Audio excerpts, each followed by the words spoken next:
Hi guys, and welcome back to my channel. Today I have a beautiful Lorier Hydra Generation 1. I'm going to go over this watch and give you some details, positives and negatives. Before we do that,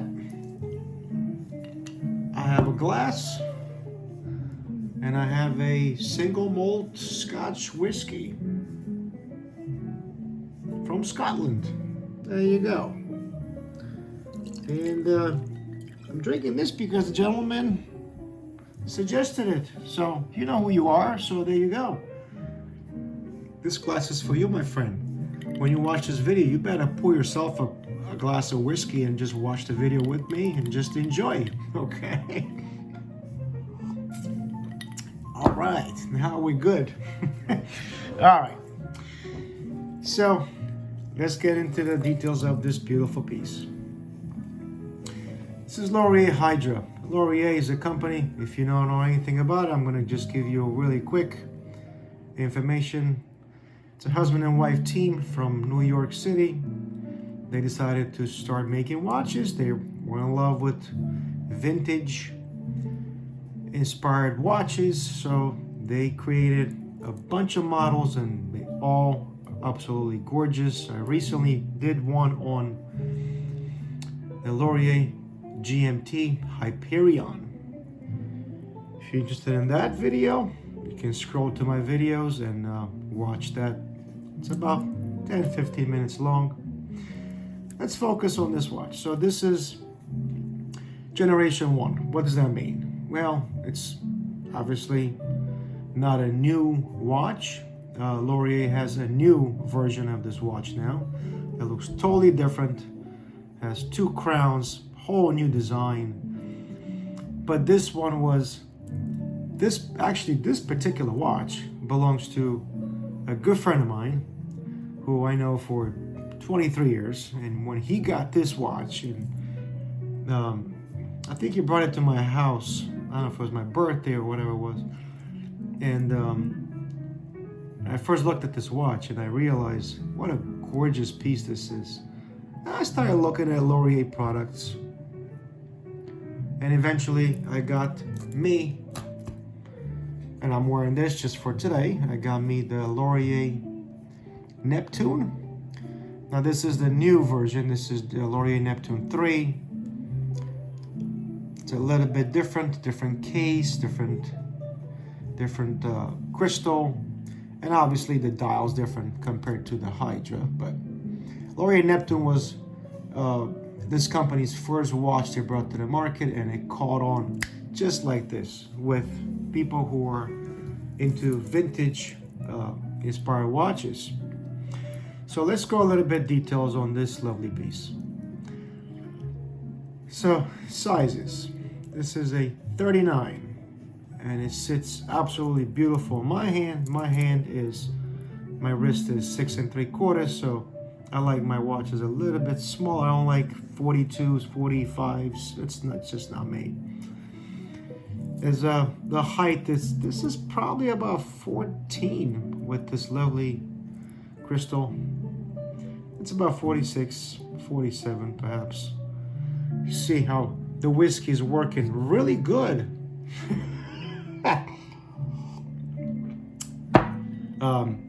Sizes don't really matter. It's how it sits on your hand. It has a unidirectional bezel, and the bezel action's really nice. It has a beautiful plexiglass. Yes, it's an acrylic glass crystal. The beauty of it is, as you can see from certain angles, you can't even see the time. But that's the whole thing about these crystals. The distortion is what people love about these watches, just like me. Certain angles you look at it, it distorts the dial so pretty. Now this is what you don't get from sapphire crystals. Yes, it scratches. So what? So the owner of this watch, my good friend, wears this everywhere. He doesn't hold back. I'm guilty of, kind of babying my watches. This man, he doesn't care. And that's the way it should be. There's scratches on this crystal. There's scratches on the case. There's scratches on this beautiful bracelet. And, it kind of shows, a little character. And that's fine. Movements. Let's turn this on. Back then, Lorier used NH35 movements. Nothing wrong with those movements. Some had good experiences, some had bad experiences, some, need servicing, some don't. It's all, based on your luck. They have this beautiful, beautiful bracelet on that people started falling in love with, and a very simple clasp with milled everything. Everything's milled on this watch. There's nothing fake. You can see the nice scuffs and scratches on this,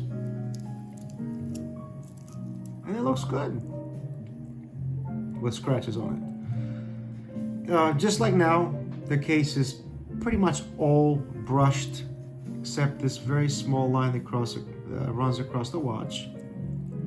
Besides that, it's just a tool watch look, all brushed.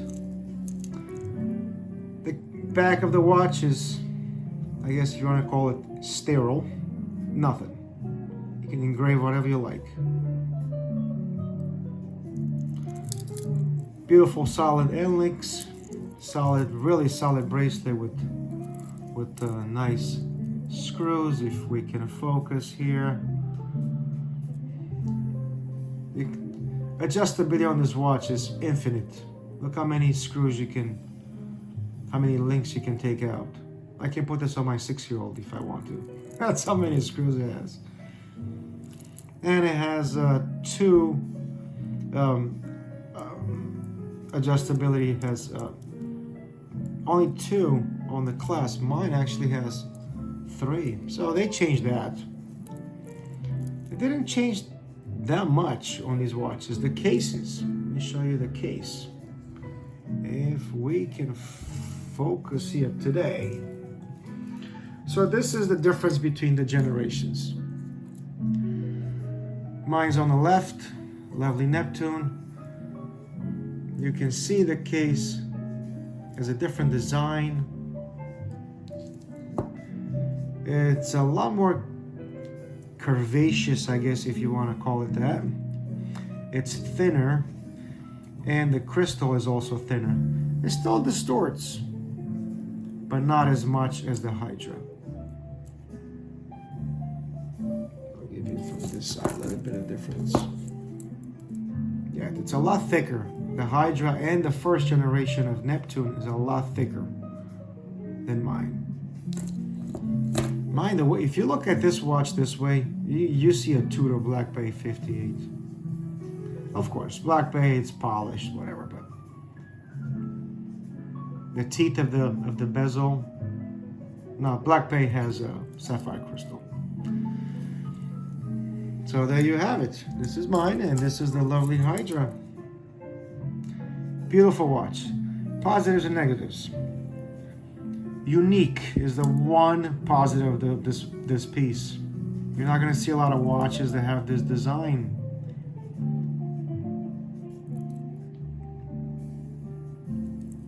Beautiful watch. It runs fine. You're not going to have that much, issues with timekeeping and all that. Beautiful bracelet. It looks really good on. This is my strap for my Neptune. It probably looks really good on this. I didn't take the bracelet off of this watch, the Hydra, but it probably looks really good. Negatives. I only have one negative with this watch, and it's not the watch itself. It's the way it sits on my hand. This. Now, if my wrist was maybe a 7.5, maybe it would have sat a little bit better, but I have skinny wrists. It is what it is. This really looks a little bit weird. But besides that, there's nothing. Nothing negative about this watch. It's a 20mm lug. It comes down to 16, and it sits good, except this one thing that really irritates me, but that's not a big deal. There you have it, Hydra. Beautiful piece. Becoming a classic, I'm telling you. On eBay, I saw one for $1,100. Yeah, this was $399.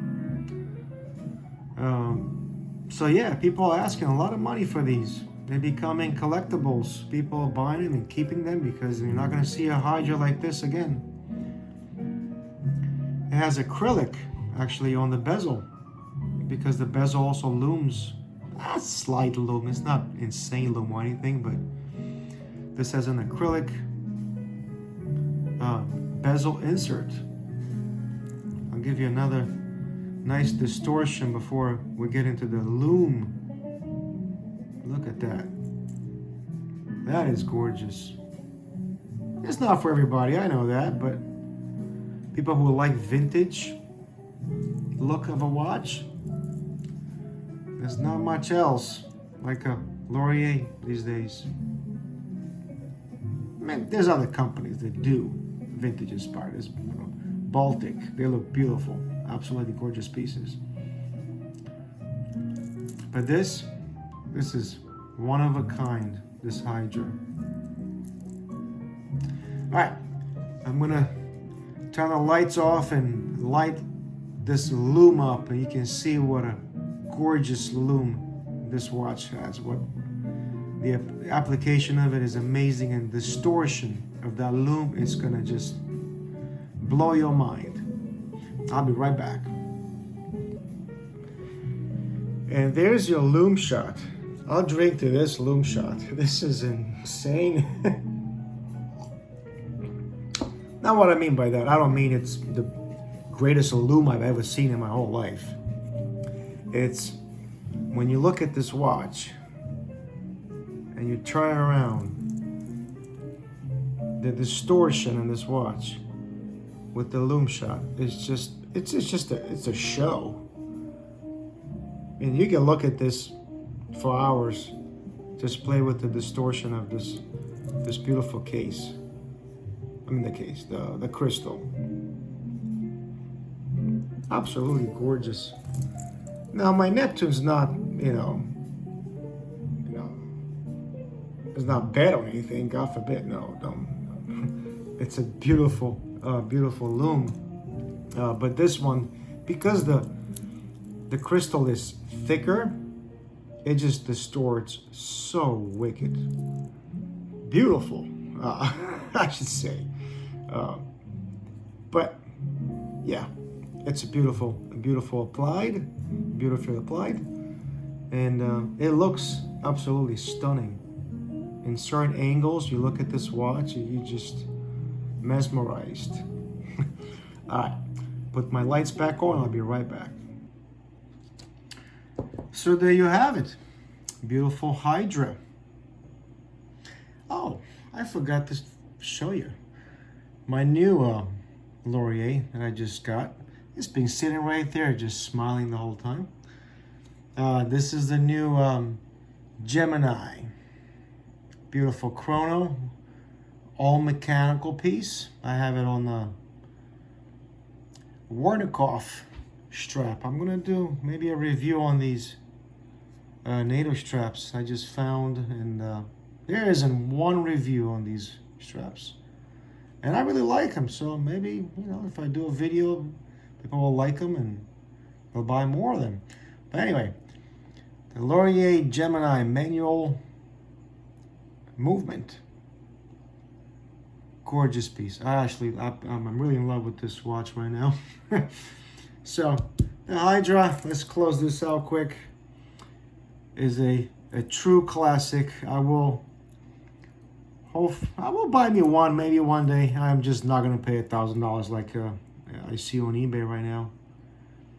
But yeah, I remember one time on eBay I saw a gentleman, he was in Italy, and he was asking, I don't know, $500, and I bid, and he declined, and we came down to like 350, I think, and I was like, I'll give you 345, and he's like never responded after that. So I should have just gave him 350. God damn it. Anyway, I'm sure opportunities will arise again, and I'll find one at a decent price, and I'll get one from just to keep in my collection.